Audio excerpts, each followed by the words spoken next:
A very long time ago, far away on the planet of Cybertron, the devious deceptions, due to his reckless desire for power, has come to the Earth.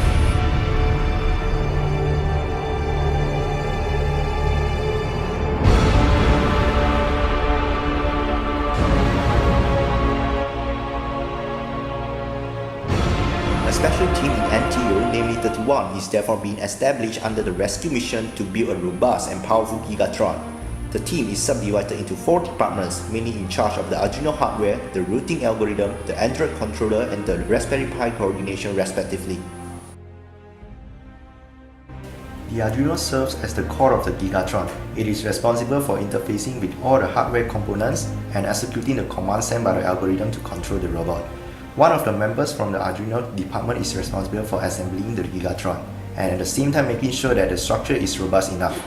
He is also in charge of interfacing the Arduino with the gear motors, whereas another group member is assigned to in charge of the sensor interfacing. By doing so, he always makes sure that all the surrounding environments in front of the Gigatron are taken care of. 2 achievements are highlighted in the Arduino subsystem. First of all, 3 PID feedback controller systems are used. The first PID is responsible for computing the target speed of the motor with respect to the distance, whereas the other 2 PIDs are used to control the left and right motor speeds with respect to the target speed. In addition to that, a checking part is also implemented to ensure that the Gigatron maintains clear distance from the obstacle or the wall boundary. The Android app is used to communicate and control our Gigatron. Basically, it consists of 3 parts: the Bluetooth connection, the grid map display, and the functionality control. First of all, the Bluetooth connection. It serves as a communication channel with our Gigatron. All the message passing are handled by our Bluetooth module. Next is the grid map display.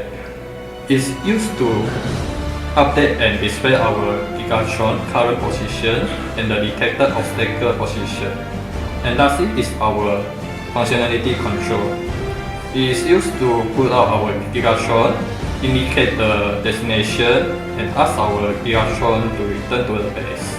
In addition, some simple movement control are included as well, in case we need to manually control our Gigatron. The main task of the algorithm team is to assist in the navigation of the robot. The team achieves 2 main objectives: to be able to navigate from the start to the goal, and to be able to navigate from the goal to the start using the shortest path available. The robot communicates with the Raspberry Pi to accept sensor data from Arduino, as well as to pass route navigation path to Arduino. Upon receiving the data, the layout of a grid map is updated. According to the environment updated, the algorithm decides the path to navigate the robot. The return path uses a graph search algorithm known as the Dijkstra's algorithm. The achievement that we have achieved is to successfully be able to incorporate the Dijkstra algorithm as it uses a graph format. Thus, we have to be able to convert to the similar structure in order to be used as the input. Additionally, we have done a simulation for users to be able to visualize the movement of the robot. The Raspberry Pi is at the command center for the Gigatron as it coordinates, receives, and sends information between the Arduino, Android, and algorithm. Without the Raspberry Pi, the Android is unable to start and stop the robot. The Arduino is unable to send out its sensor data, and the PC is unable to tell the Gigatron where to move. The Raspberry Pi needs to be set up so that it is possible to use remote access to the Raspberry Pi. Wi-Fi and Bluetooth setup is also needed to prepare the Raspberry Pi for connection with the Android and PC. Coding in the Raspberry Pi is essential to coordinate the receiving and sending of information between the different subsystems of the Raspberry Pi, and using multiple threads to ensure that the Gigatron is able to function and achieve its goals.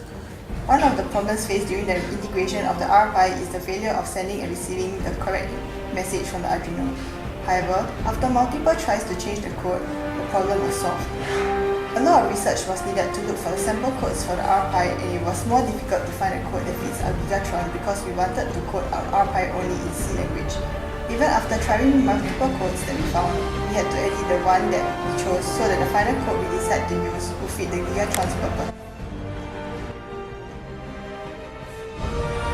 After a few weeks of implementation, when the 4 subsystems are completed, it comes to the most challenging step in the plan, which is the integration part. During the integration, the team has encountered a lot of technical problems accounting from the connection and transmission errors, the hardware failure problems, to finally the system drawback issues.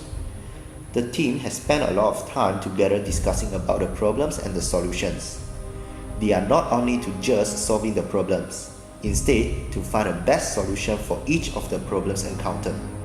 Each of the members carries the same goal throughout the process, that is, to develop a robust and powerful Gigatron.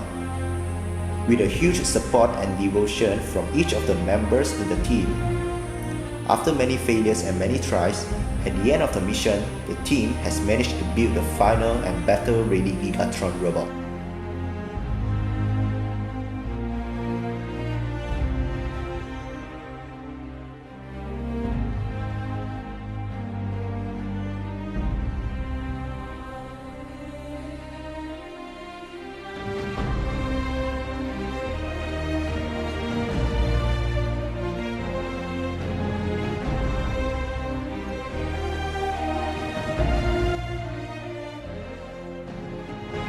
And now it's time for humans to fight back and destroy the deceptions.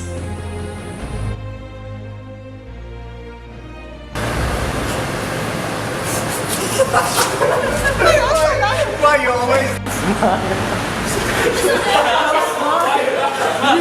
very simple.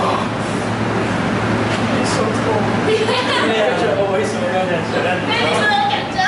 It's very full on. You gotta get